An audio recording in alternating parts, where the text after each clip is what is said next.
पूरी खबर में आपका स्वागत है। पूरी खबर में आज बात करेंगे राज ठाकरे की। महाराष्ट्र नवनिर्माण सेना के अध्यक्ष राज ठाकरे भड़काऊ बयान दे रहे हैं। इसी को लेकर आज पूरी खबर में हम आपको बताएंगे क्या है इसके पीछे की राजनीति। तो पूरी खबर में आज बात होगी भड़काऊ भाईजान की। विधानसभा चुनाव को करीब 2 साल बीत चुके हैं। महाराष्ट्र में लोकसभा और विधानसभा चुनाव दोनों ही 2 साल पहले हुए थे, लेकिन राज ठाकरे की राजनीति बिना मौसम शुरू हो चुकी है। तीखे और विवादित बयानों को लेकर अक्सर सुर्खियों में रहने वाले राज ठाकरे ने एक बार फिर जहरीला बयान दिया है और इस बार उन्होंने मुंबई में ऑटो रिक्शा के लाइसेंस को मुद्दा बनाया है। दरअसल राज ठाकरे की पार्टी एमएनएस अपना 10वां स्थापना दिवस मना रही है और इसी मौके पर उन्होंने जहरीला बयान देकर एक तीर से कई निशाने साधने की कोशिश की है। एक तरफ उनके निशाने पर महाराष्ट्र की बीजेपी शिवसेना गठबंधन सरकार है, तो वहीं उन्होंने उद्योगपति राहुल बजाज पर भी जमकर हमला बोला है। मराठी मानुष के मुद्दे पर राज ठाकरे पहले भी आग उगलते रहे हैं, लेकिन इस बार उनका भड़काऊ बयान किसी गहरी राजनीतिक चाल की तरफ इशारा कर रहा है। पूरी खबर में देखिए आखिर क्यों उत्तर भारतीयों के लिए इतने बेदर्द बन गए हैं मुंबई के भड़काऊ भाईजान। नवीन नंबर प्लेट असलेल्या रिक्षा या जर रस्त्यावरती आल्या, गिरायकांना बाहेर काढायचं, ड्रायव्हरला बाहेर काढायचं आणि जाळायच्या।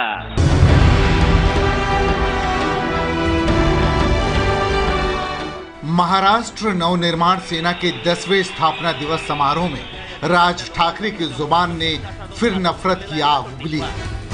महाराष्ट्र की राजनीति में हाशिए पर खिसक चुके राज ठाकरे ने लंबी खामोशी के बाद एक बार फिर उत्तर भारतीयों के खिलाफ मोर्चा खोल दिया है और इस बार उन्होंने अपने तर्कश से ऑटो परमिट का तीर निकाला है।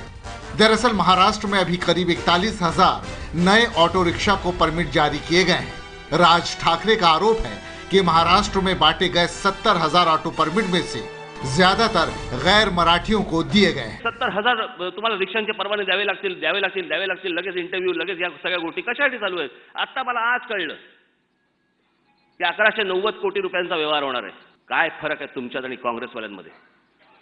या खात्याचे मंत्री शिवसेनेचे आहेत। आम्ही जे मराठी माणसाबद्दल बोलतोय ना, ते खरं पोट तिडकीने बोलतोय। तुमच्यासारखा खोटा पुळका आणून बोलत नाही होत आम्ही। आणि तुम्हाला जर मनापासून जर समजा रिक्षांचे परवाने द्यायचे होते तर मग 70च्या 70,000 या रिक्षा मराठी मुलांना मिळायला पाहिजे होत्या, मराठी मुलींना मिळायला पाहिजे होत्या।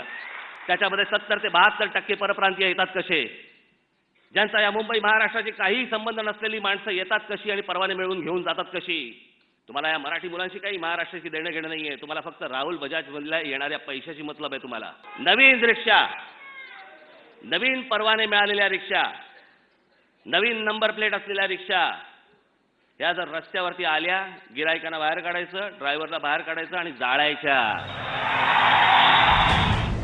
एमएनएस अध्यक्ष राज ठाकरे का आरोप है कि महाराष्ट्र सरकार उद्योगपति राहुल बजाज की कंपनी को फायदा पहुंचा रही है, जिससे सरकार को भी वापस फायदा मिलेगा।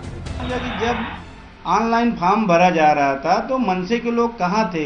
मराठी नवयुवकों को क्यों फॉर्म नहीं भराए? रिक्शा टैक्सी वाले के बारे में उनको नसीहत दूंगा कि राजनीति ना करें, उनके लिए सेहत के लिए अच्छा रहेगा। राज ठाकरे का आरोप है कि नए लाइसेंस वाले ऑटो रिक्शा सिर्फ राहुल बजाज की कंपनी को फायदा पहुंचाने के लिए लाए जा रहे हैं और इसके लिए 70,000 ऑटो रिक्शा को मुंबई की सड़कों पर लाया जा रहा है।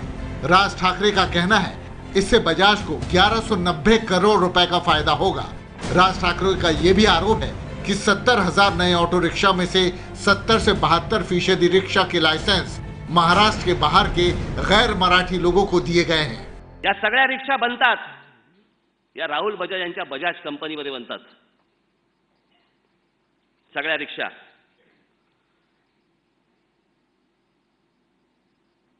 त्यांचा लॉट तयार आहे। 70,000 रिक्षांचा लॉट तयार आहे। कोणासाठी चालू आहे? राहुल बजाजसाठी।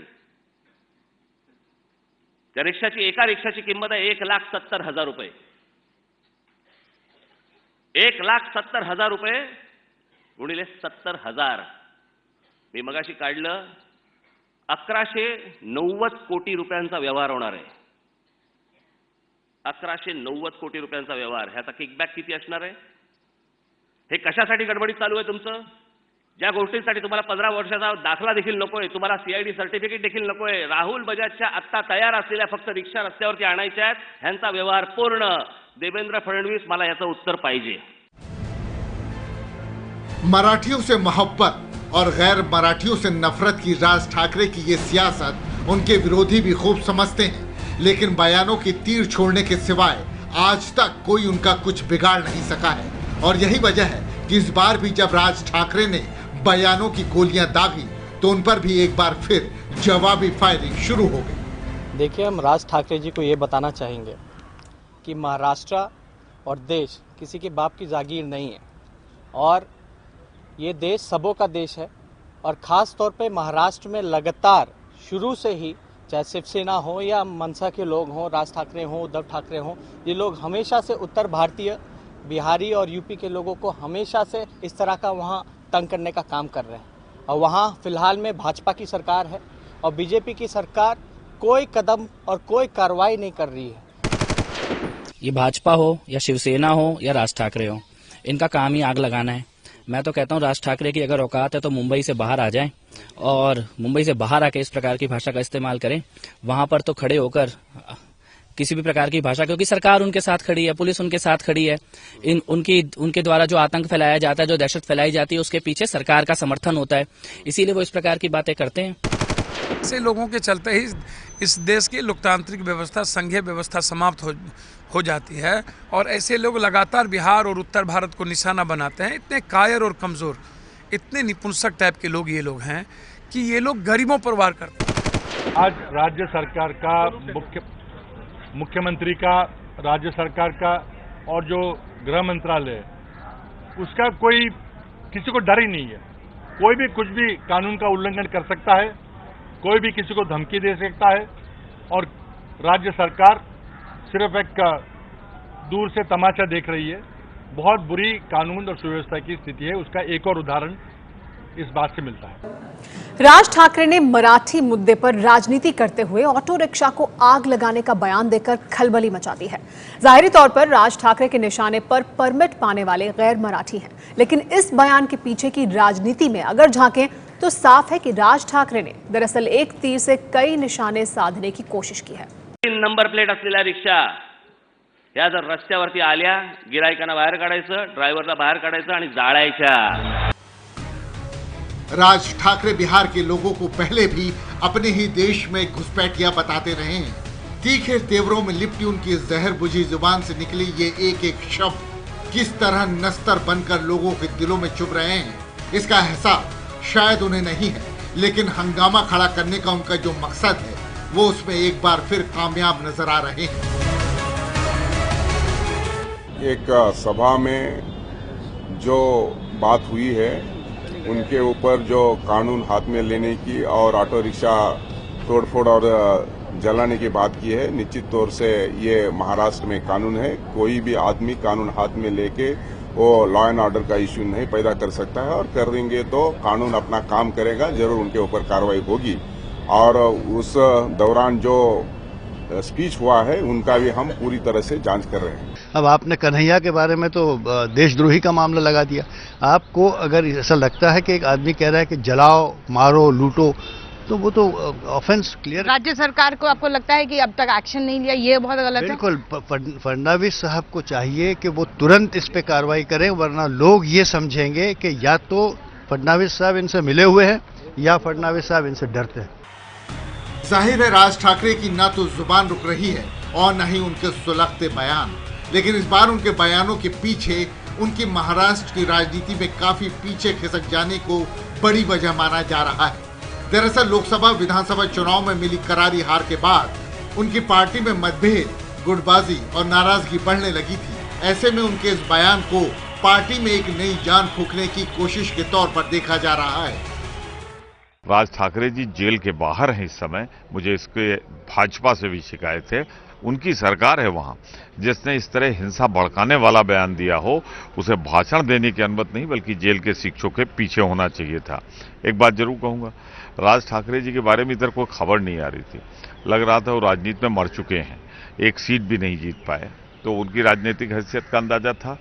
अब मुझे लगता है उन्होंने अपने राजनीतिक रूप से जिंदा होने का सबूत देने के लिए घटिया बयान दिया है। राज ठाकरे की राजनीति खत्म हो गई है, इसलिए अपनी राजनीति चमकाने के लिए दंगा भड़काने वाला बयान उन्होंने दिया है और उनके खिलाफ एक्शन लेने के लिए मैं मुख्यमंत्री जी से आह्वान करूंगा।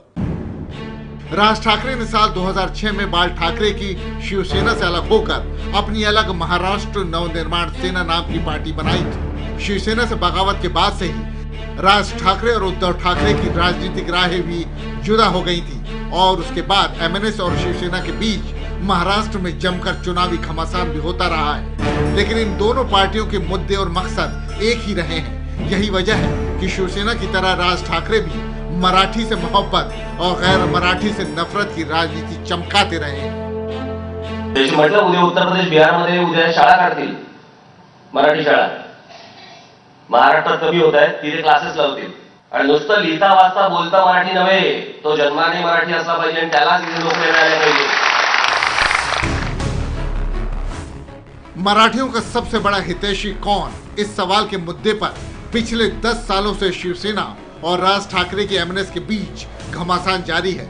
और इसी मुद्दे पर जब साल 2009 के लोकसभा चुनाव में राज ठाकरे अपनी पार्टी का झंडा लेकर उतरे थे तो इस चुनाव में वो जीत तो हासिल नहीं कर सके, लेकिन उन्होंने शिवसेना बीजेपी गठबंधन की जीत की राह में रोड़ा जरूर अटका दिया था।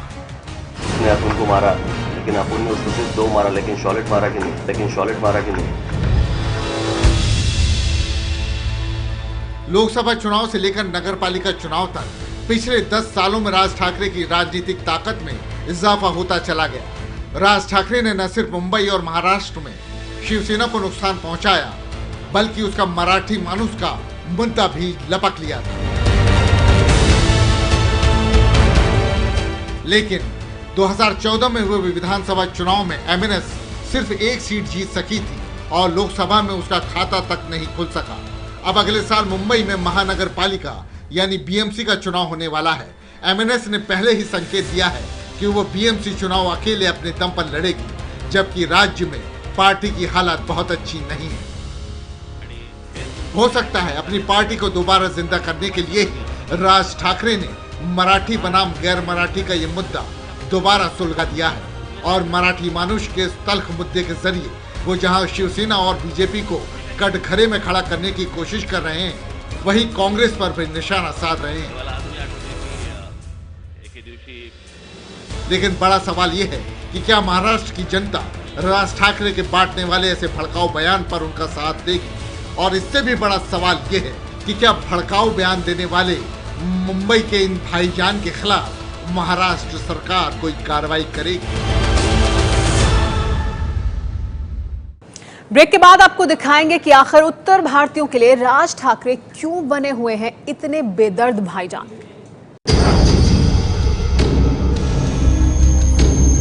मराठी मानुष से मोहब्बत और गैर मराठी से नफरत शुरू से ही राज ठाकरे की राजनीति का सूत्रवाक्य रहा है। एबीपी न्यूज के कार्यक्रम घोषणा पत्र में जब उनसे उत्तर भारतीयों के प्रति उनके कठोर नजरिए के बारे में सवाल किया गया था, तो आप भी सुनिए राज ठाकरे ने क्या जवाब दिया था।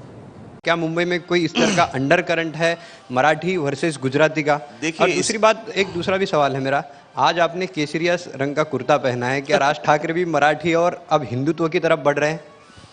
अरे ऐसे थोड़ी होता है, कुछ तो पहना है। इसमें कलर की क्या बात आ गई? नहीं, मगर सवाल था मराठी अस्मिता, और क्या मोदी पर हमला इसलिए क्योंकि एक अंडरकरंट है मराठी बनाम गुजराती? नहीं, देखिए समाज की बात नहीं है इन सारी चीजों में। बात यह है कि जिस तरह से घोषणाएं हो रही है, जिस तरह से अभी जैसे आनंदीबेन ने आके जिस तरह से बात की यहाँ पे, जिस तरह से जो मैंने अभी बातें की कि एक देवल की जमीन है वो आप पोरबंदर लेके गए, और देखिए प्रधानमंत्री के लिए सारे जितने राज्य हैं वो समान होने चाहिए। जैसे अपने बच्चे होते हैं कि एक अच्छा एक बुरा, ऐसे तो नहीं होता ना। तो जब प्रधानमंत्री आके अगर बात करेंगे कि मैं महाराष्ट्र को गुजरात से आगे लेके जाऊंगा, ये गलत चीज है। पहली बात तो यह है कि महाराष्ट्र गुजरात से आगे ही है, तो इससे क्या आगे लेके जाएंगे? वो तो पहले से ही आगे है। लेकिन जब आप बात करते हैं कि मैं इस स्टेट को इस स्टेट से आगे लेके जाऊंगा, मुझे लगता है ये प्रधानमंत्री के मुंह से नहीं शोभा देता। और जब मैंने जब लोकसभा में वो कहा था कि अगर मोदी जी प्रधानमंत्री बनते हैं तो प्रधानमंत्री बनने के बाद वो ध्यान दे उत्तर प्रदेश के ऊपर, बिहार के ऊपर, झारखंड के ऊपर, कि जहां पे लोगों के लिए काम नहीं है, लोगों को काम नहीं, वहां से लोग राज्य को छोड़ के बाहर के दूसरे स्टेट्स में आ रहे हैं। आपने कहा था कि महाराष्ट्र के विकास के लिए आप मुख्यमंत्री पद स्वीकार करेंगे जी, शायद पिछले घोषणा पत्र में आपने बोला था। जी। मेरा सवाल है कि क्या वो सपना आपका अभी भी बना हुआ है, क्योंकि चुनावी स्थितियां काफी बदली हुई हैं। दूसरा ये कि क्या वो सपना पूरा करने के लिए आप जो परप्रांतीयों के साथ एक दुर्व्यवहार वाली पॉलिटिक्स थी आपकी, उसको अभिनंदन की पॉलिटिक्स में बदल चुके हैं?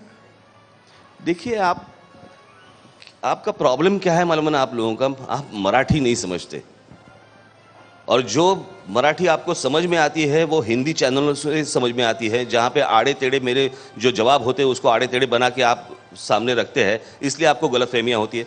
अगर मैं जो मराठी में कहता हूं अगर वो आप ठीक से समझ ले तो आपको पता चलेगा बात समाज की नहीं है, बात राज्य की है।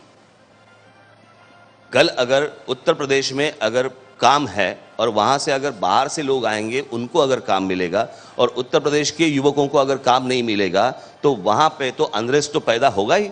ये जो मैं बोल रहा हूं, यही भाषण, यही सवाल, यही बात इंदिरा जी ने लोकसभा में की थी कि एक प्रांत से दूसरे प्रांत में अगर लोग जाते रहेंगे तो उस प्रांत में अनरेस्ट बढ़ेगा। ये इंदिरा जी का लोकसभा का भाषण है, लोकसभा में किया हुआ भाषण है। नहीं, मगर आरोप यह है कि उस अनरेस्ट को प्रायोजन आप कर रहे हैं, वो अटैक्स आप करवा रहे हैं, यही वजह है। ये फर्क है इन दोनों चीजों। बात ऐसी है, जो सच्चाई है वो मैं बात करता हूं। अगर वो सच्चाई को अगर आप कॉन्फ्लिक्ट समझ रहे हैं या मैं किसी समाज के ऊपर मैं कुछ आरोप कर रहा हूं या ऐसे समझ रहे हैं तो आपकी वो समझ है, मेरी समझ नहीं है वो। पूरी खबर में कल फिर हाजिर होंगे एक और खबर के हर एंगल के साथ।